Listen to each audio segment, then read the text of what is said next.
O Senhor esteja convosco. Ele está no meio de nós.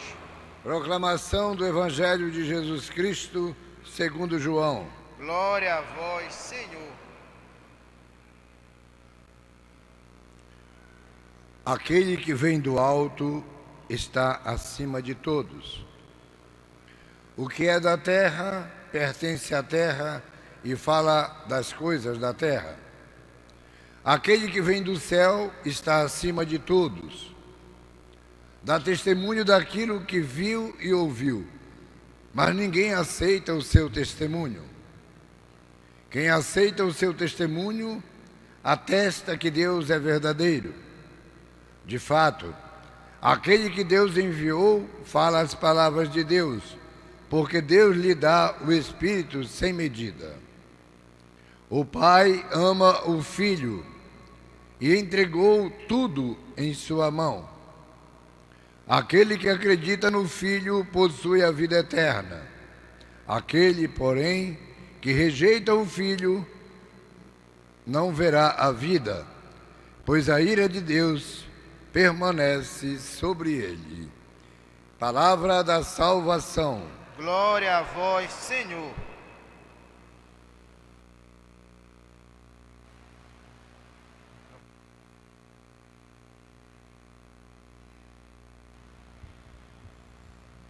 Obrigado.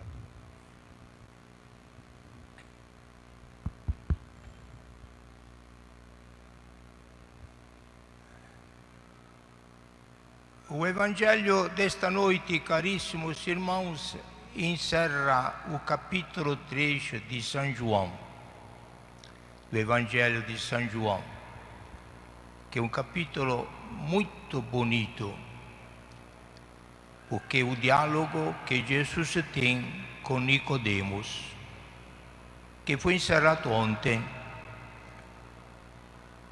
E depois Jesus, daí, volta para a Galileia e recebe a visita dos discípulos de João Batista. As palavras que nós acabamos de ouvir pela boca do nosso diácono são palavras de São João Batista, que foi questionado pelos discípulos dele, porque souberam que ao longo do Rio Jordão havia também outro batizador. Batista significa batizador, São João, porque batizava. Então, os discípulos de João achavam que só ele, João, tinha o direito de batizar.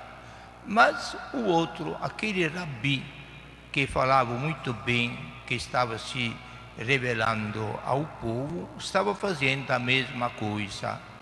Depois o mesmo evangelista João explica melhor. Não era que Jesus batizava, deixava os apóstolos deles batizar. Aí São João não se rebela, ao contrário, aprova que Jesus possa batizar. E revela uma coisa muito importante, que é a missão dele.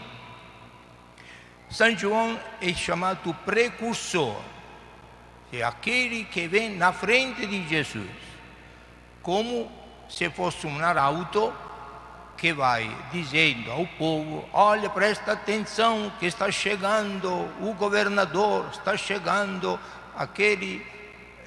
aquela autoridade que prometeu que viria aqui no meio do povo.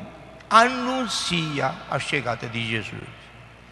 Só que ele anuncia a chegada de Jesus inspirado do Espírito Santo. E João revela para nós a figura, a autoridade, a missão e a dignidade de Jesus. Ele vem do alto, eu vim debaixo da terra. E o que é da terra é terra. O que vem do alto, é diferente.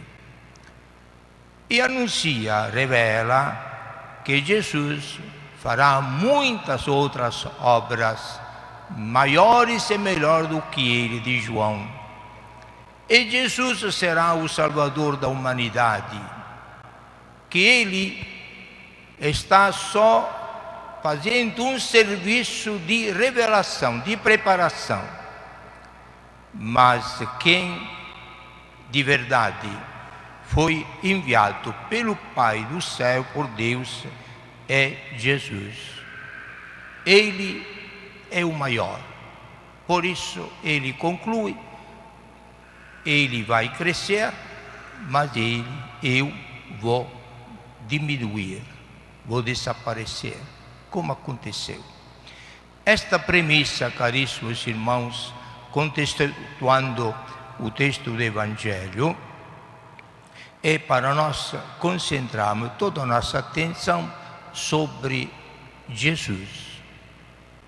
A nossa religião, meus caríssimos irmãos, sejamos bem convencidos, não é uma doutrina só, talvez melhor, maior, mais sublime da doutrina de outras religiões ou de outras ideologias, mas a doutrina, a religião nossa cristã é uma pessoa, e esta pessoa se chama Jesus.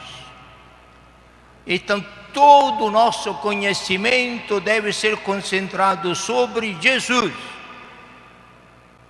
Ele é o nosso Salvador, Ele é a nossa felicidade, Ele é a resposta verdadeira que o Pai dá para a humanidade.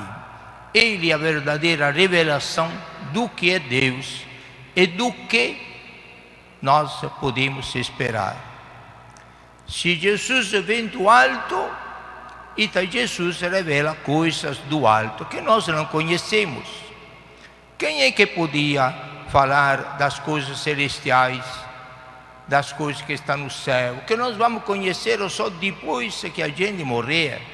Se Deus quiser, indo na casa do Pai, nós vamos ver, experimentar, contemplar, e será fonte da nossa felicidade, de todo aquele mistério que Jesus tentou de revelar, dar uma mostra com a sua palavra e com os seus sinais. São João Paulo II justamente dizia que Jesus é o rosto do Pai, o rosto humano do Pai. Para conhecer a Deus Pai, nós temos de conhecer a Jesus. É Jesus que nos revela o Pai. Então, praticamente, quando nós cristãos procuramos na oração de nos relacionar com Deus, sobretudo quando nós venimos numa igreja, como esta noite, na Basílica, participar da Santa Missa, nós temos de nos preocupar: eu vou para me encontrar com Jesus. Até na pergunta que comumente se pode fazer, a gente se prepara, se arruma, tudo bem ajeitadinho, dia de domingo ou durante a semana. Para onde vai? Que está tão arrumadinha, para onde vai? Vou para a Basílica, vou para a igreja. Fazer o quê? Participar da missa. Esta resposta é muito genérica. Precisaria responder: eu estou saindo, e bem ajeitado assim, porque vou me encontrar com Jesus. Não só seria ótimo, ainda mais, vou na igreja, na basílica, na missa, para me encontrar com Ele e para receber a Ele. Esta finalidade verdadeira, para poder participar, sobretudo na Santa Missa. Tanto é verdade que a missa, se não houvesse a Eucaristia, a comunhão, é uma missa incompleta. Nós vamos na Santa Missa, vamos na Basílica, participamos da Santa Missa, cantamos, louvamos a Deus, pedimos as graças e as bênçãos de Deus, Depois, na hora da comunhão, a gente não recebe a Jesus por tantos motivos. Não estou preparado, me sinto em pecado, não me confessei, faz tempo que estou muito afastado, vou me preparar melhor. Tudo bem, cada um tem a sua história. Mas, de por si, deveria ser a coisa mais lógica do mundo. Vou na missa para me encontrar com Jesus, para ouvir a palavra dele, a primeira parte da Santa Missa, e para depois recebê-lo no meu coração, me alimentando dele. Para que, saindo da Santa Missa, e não vou mais sozinho, eu vou levando comigo Jesus, que não é um pedaço de pão, não é a hóstia, como as crianças dizem. O que você recebe agora? A hóstia. O que é a hóstia? É a comunhão. E o que é a comunhão? É aquele pão consagrado. Sim, mas o que é que você recebeu? A criança custa dizer, recebi a Jesus. Então nós temos de renovar a nossa fé em todos os momentos que nós participamos da Santa Missa, para que sintamos, experimentemos, diria, toquemos com mão, além dos lábios, da boca, a presença de Jesus, que, por amor e obedecendo ao Pai, se torna tão pequenininho, diria, Jesus me desculpe, mas é a realidade, se torna tão insignificante para ele se adaptar à nossa miséria, à nossa pobreza, à nossa incapacidade, para ele marcar a presença dele. Por que faz isto, Jesus? Porque se reduziu a uma dimensão tão insignificante, tão pequenina, tão irreconhecível, porque o amor dele é infinito. Só ele podia inventar uma coisa dessa, a Eucaristia. Não foi invenção de algum padre, de algum santo, de algum bispo, de algum papa. Foi invenção da fantasia extraordinária de Jesus obedecendo ao Pai. Outro dia, nós meditamos aquelas mesmas palavras que Jesus disse a Nicodemo, conversando com ele. Deus é Pai, amou tanto o mundo, que lhe deu, lhe ofereceu, lhe sacrificou o próprio Filho Jesus. Não podia Deus, na sua infinita fantasia, podia ter inventado tantas outras coisas maravilhosas que podia nos impressionar. Deus Pai encontrou esta forma tão elementar, tão doméstica, tão familiar, tão simples, porque Deus é simplicidade, para ele se aproximar muito mais de cada um de nós. É porque São João Batista, no Evangelho de hoje, diz que é necessário que eu diminua, que eu desapareça, para que todo mundo reconheça que a minha missão é anunciar a Ele.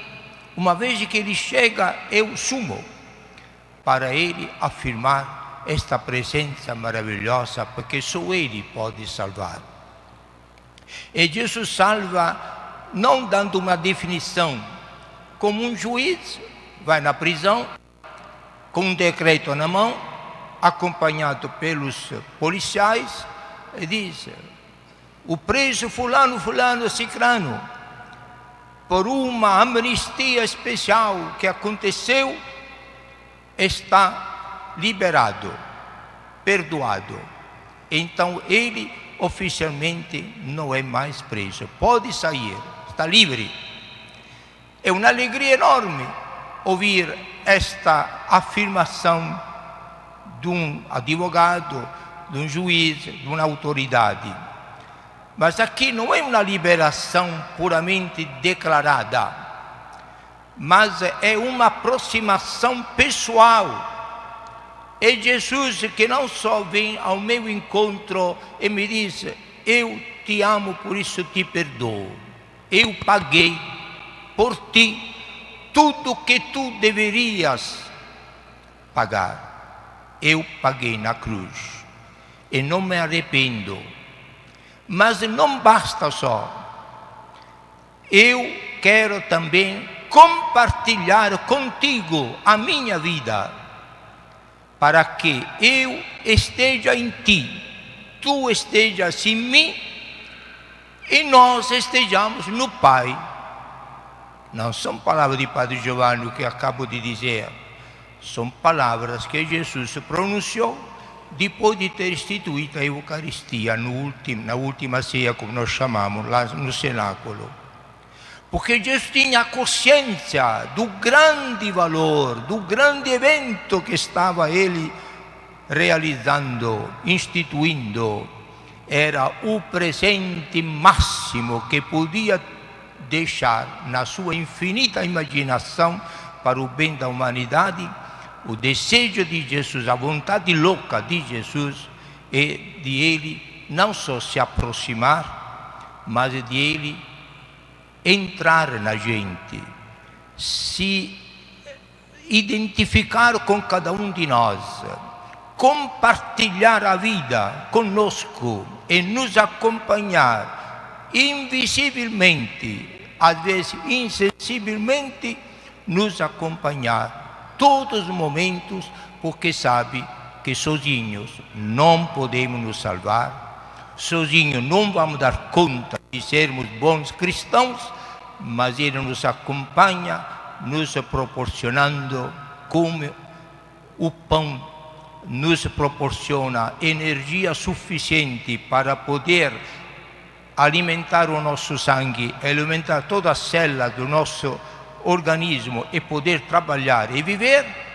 Assim espiritualmente, invertendo as coisas, Jesus nos comunica a energia divina que Ele tem para nós, embora fragilíssimas, pecadoras, criaturas insignificantes, dignas de ser condenadas, compartilharmos com Ele a mesma vida, agora na fé, é claro, mas está chegando o tempo para que esta fé acabe e comece a contemplação, porque lá no céu a fé não vai ter mais, porque a gente vai ver, a esperança não vai ter mais, porque já vão possuir o tesouro infinito, que é a vida de Deus, da Santíssima Trindade.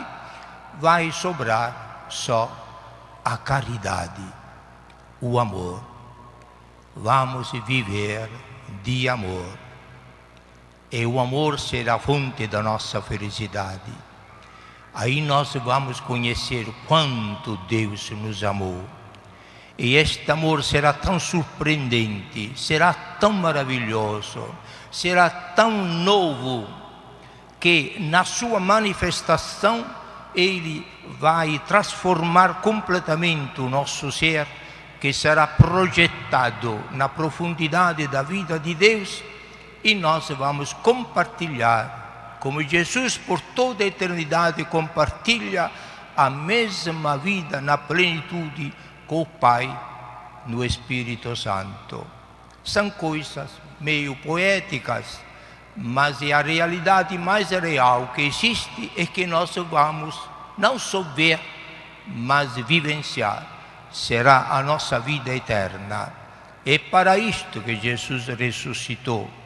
É para isto que João achou por bem que ele tinha de sumir para dar lugar a Jesus. Jesus crescer, ele diminuir. Nós, caríssimos irmãos, dando fim à nossa contemplação da Palavra de Deus, nós temos de nos colocar um pouquinho mais na humildade do nosso ser, incapaz de possuir estes bens, tesouro que Deus nos dá, para abrir o coração, além dos braços, e dizer a Jesus: Jesus, eu te reconheço que Tu és a minha salvação, Tu és a minha felicidade, tu és a minha amizade, tu és a minha vida, agora e para sempre. Então faça de mim tudo o que tu podes fazer. Confio em ti, como se diz a Jesus na sua infinita misericórdia, eu confio em ti. Tudo que Jesus vai me dar é sempre para o meu bem. Pode ser que a gente se assuste, porque para ser bom cristão precisa fazer algum sacrifício, abandonar o mundo que nos enrola, nos engana, mas vale a pena dizer um não ao mundo para ficar com Jesus, seguindo a Ele. É o único caminho para chegar lá, no seio da Santíssima Trindade. Não tem outro, é Jesus. Porque Ele mesmo disse que a verdade, eu sou o caminho, eu sou a verdade, eu sou a vida. Que esta vida Jesus nos dê, e na Santa Comunhão de hoje procuremos de experimentar um pouquinho mais esta presença amorosa de Nosso Senhor. Quando vamos dizer a Ele, não sabemos dizer muita coisa, vamos dizer: Jesus, eu te agradeço, não entendo, mas só tu tens palavras de vida eterna, e acredito em ti e quero te seguir, custe o que custar, pela glória de Deus e para a nossa felicidade. Louvado seja nosso Senhor Jesus Cristo. Para sempre seja louvado.